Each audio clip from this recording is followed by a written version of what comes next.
Okay, important information here. This is called a remote alarm annunciator. The purpose of this panel is to tell you if there's issues with the generator. And it's looking at battery voltage, generator power. There's a whole slew of things. There's some other critical information that goes along with what you saw on the transfer switch. The line power. That means the building is supplying, the utility is supplying source of power for the building. The system's ready, just like the other lights. We want that light lit. If it's not lit, there's an issue. Comms are good. That means that the communications between this and the transfer switch and the generator are all good. So that's important. There's a test button. Notice the screen. Anytime there's a problem, it's going to tell you about it. But you need to, if you hit reset alarm and the problem's not fixed, if you didn't fill up the coolant up to where it needs to be, you're going to have to reset alarms. And reset the alarm here. There's also, you turn that switch on the outside, the 3-position generator switch. You turn it from auto to off and back to auto, and you've reset it. But you have to fix the problem. It's a latched situation. So you got a test. It works. All the lights work. And if you got an issue, you can reset it. This is like the switch I showed on the generator. Very, very important. If that's depressed, the generator will never start.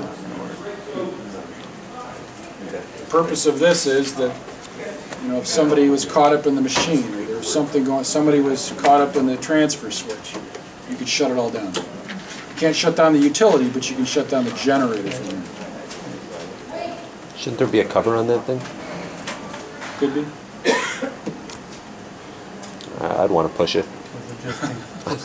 This kills you. A lot of people look at the cover being, impeding you from being able to push the button. I'm not a big fan of emergency stop switches outside the generator, but there is one here, and it's there. But key information here. This has got to be pulled out. If it's depressed, it isn't going to work. Comm's got to be good, and none of these other lights can be lit. If there's an issue with these lights, there's some kind of problem going on. Any questions? If that screeches, how do you silence it? You hit the reset. You hit the reset. Just hit a reset and that'll silence it? That'll silence it. But it'll still give you the signal. But if the the problem is not solved, the light will still be lit. Right. But you can shut it off. Yeah, we just can't have the noise. Right.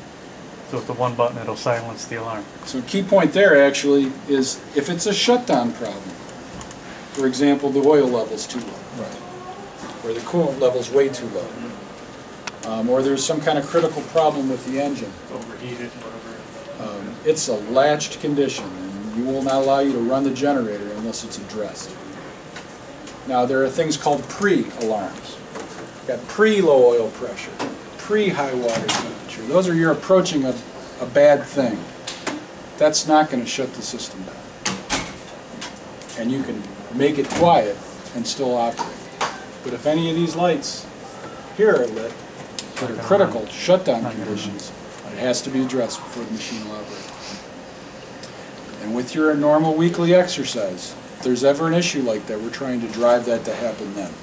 So we need to address it right away so that it can get taken care of by the time that it needs to do its job.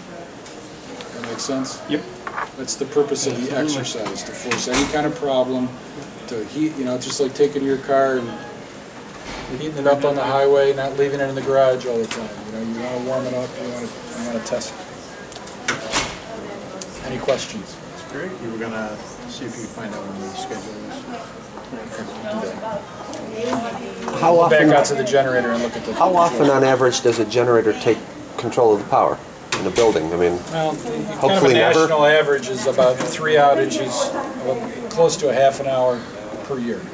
Well, that's it. On the east side of Cleveland, probably more than that, because our grid over here is a little more taxed than it is on the west side of town. Mr. Principal.